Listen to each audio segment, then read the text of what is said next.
Hello everyone, welcome back to MANO Beyond Cancer.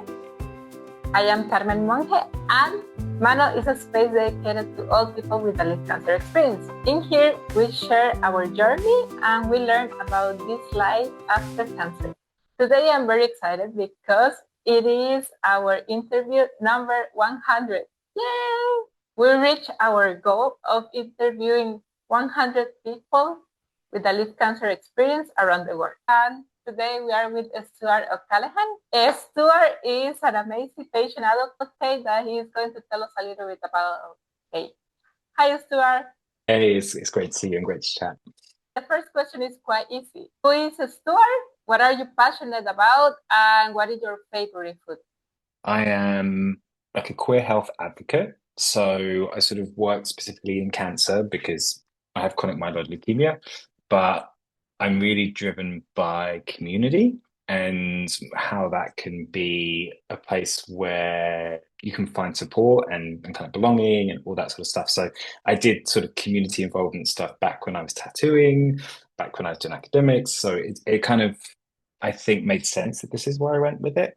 I also really love the importance of kind of understanding and celebrating queer culture and adding to it and giving people more spaces to feel belonging inside spaces that don't always feel like that for people. My favorite food at the moment is Korean food. I'm really into it, and there's actually a Korean food market here in London that I was excited to go to. How was to have cancer in the UK, and why you decided to do this charity? I was originally diagnosed in Berlin and then started my treatment there, but my German's not great, and I was only there for like 6 months before I was diagnosed. So I hadn't really built enough of a network or security. And back then I was still tattooing and self-employed. So I didn't have like employers' healthcare and insurance and all that sort of stuff. So it was just made a lot of sense to come back to the UK. And then when I did, although I was living in London originally, I moved to Brighton. Really, my friends were like, have a slower city, be near the sea, all that sort of stuff. And Brighton's famously very LGBT.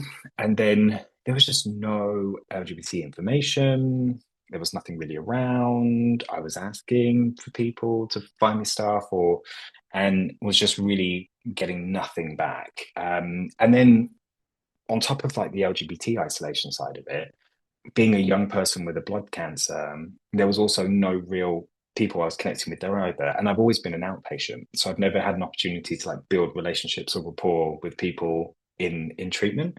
So my CNS clinical nurse specialist would be like, oh, we'll link you to another patient. We know someone who's the same age. We'll do this. And it just never happened.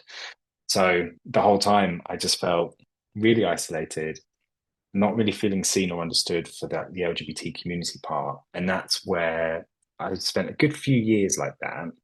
And it got to a point where I actually took part in some research, and the research was looking at people with serious disease or people who were in palliative care who were LGBT. And it was the first time I'd been able to sit down and just like talk about those two things together, about how it was all interlinked and how I felt. And it kind of gave me that extra push to be like, actually, there is something here and there is an important conversation. So that sort of pushed me to start doing some surveys of the hospital and doing some focus groups with patients and building the first peer support, really just because I didn't want other people to feel as isolated as I did. And that's always been like the pillar of the charity work, you know. Everything that the charity does is always intended to improve the lives of people with and beyond cancer. It's not really about me at the end of the day. And over the years, that's become more and more of a thing that I'm sort of stepping back almost from it in ways that kind of put me behind the scenes. So the focus is always the people who use the charity. People love when you're a lived experience leader or advocate, but they don't love when you cancel last minute because you get sick or you get tired. And it's that balance of like, okay, well, you're going to have to just accept that there are some other things and some accessibility or reliability things that are going to happen because I'm living with the disease. And that's why you like my story. You know, in the beginning, I used to really, I guess, feel bad about that sometimes I'd have to cancel. And I kind of internalized it and, oh, I'm letting them down. And then as the charity's grown, we're doing more stuff where we're encouraging people who have gone through our services to now go out and do their own, and we're giving them opportunities that I used to take and get offered. Now we give them to our service users. Hey, go share your story. Let's really diversify the voice. And when they run into those same issues, oh, I have to change, I have to cancel, I can't do this. It's nice to be able to give them the compassion that I've developed over the years, and I've only just now started to show myself. I can tell them that's okay. They invited you because they know this is your story. They will understand. And if they don't understand, speak to me and I'll sort it out for you. I know that you know many cancer survivors, right? And I'm curious, like your perception of cancer survival had changed through the years, or how do you see them now that you didn't see them before like this? In the beginning, right in the beginning of my story with cancer, I had a lot of confusion about where I fit in with it, and when I reflect on that, also a lot of frustration. Being diagnosed at 29 with a cancer that's normally diagnosed in your 60s, I had a lot of frustration about everyone kind of saying, "Oh, you're lucky, and you're lucky you're so young." And it doesn't feel lucky. And then obviously there was the lack of LGBT kind of spaces. And then there was also the sort of connection to other people with similar cancers, or other people in my age bracket. And as the years have gone on, you kind of learn of new communities and new subgroups in the space, and you sort of have this thing of, do I fit, do I not fit? And sometimes it's just in the wider visual media. Like I would watch adverts from big cancer charities, and the sort of people they would show and describe, and I used to feel really frustrated because my story's not in there. Where's the blood cancer story? Where's this person that's always an outpatient, who's all of that sort of stuff? And then I would sort of get slightly invited into sort of young advocate spaces, and I was hanging out with people who had experiences of childhood cancer, which is very different. So I still kind of felt outside of it there, but I think a lot of the frustration was in the beginning. I wanted someone with the same story. I wanted someone who knew exactly what happened to me and got it, so that I didn't have to feel so alone. And then over the years and over time, I actually realized that that's not that important. I started to meet people with the same cancer and of similar ages, and we didn't really have that much in common, and that was okay. And actually, what was more important was all the people I'd met on my journey as I went by, who maybe didn't have the exact same experience, but what we had taken out of that experience, we shared. We felt the same way, we thought the same way, we had built community in similar ways. And it's those people like yourself that I've just had the great opportunity to meet and just build a bond with. That's what stays with me. So when I think about other people with cancer, really, I think it's okay to be friends with your colleagues and share that mutual respect and affection. Was a real good turning point for me, and realizing that I actually have built a network of friends and colleagues, and actually it is super rewarding what we all do, even if we come from different backgrounds and have different cancers and experiences.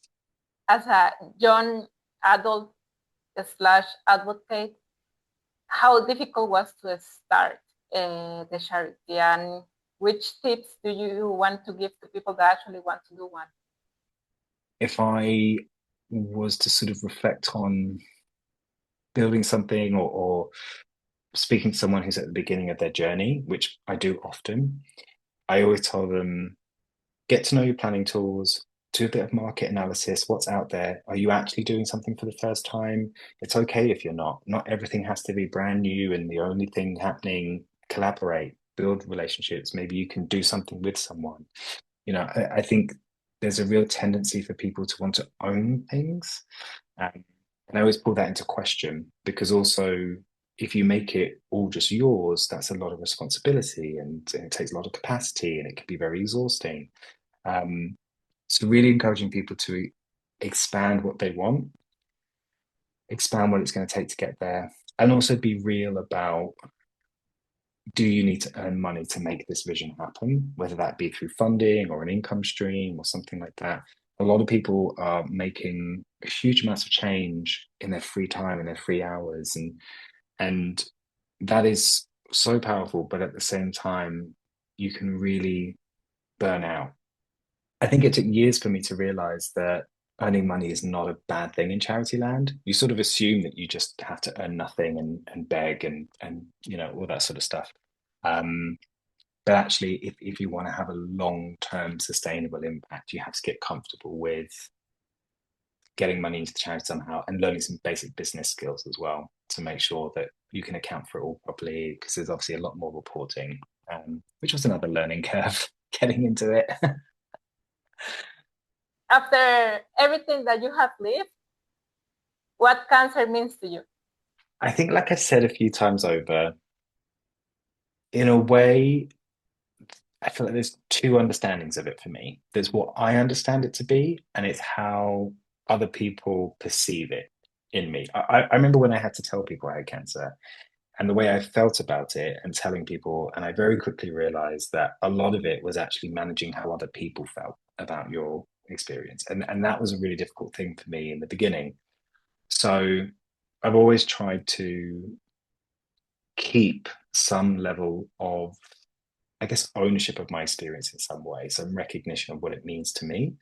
And that's obviously changed over the years. And I think as much as it has taken a lot away from me, and that took a lot of grief management in the beginning, having to change my job, having to leave the country I was in, I can also see that it's also given me lots of opportunity that I've managed to take. And now I've managed to achieve so much in 5 years that I never thought I would achieve. And I've met people from all over the world, and I've traveled and I've done all these things. So I think it feels like, it sounds like a very obvious thing, but like the lemons to lemonade thing, right?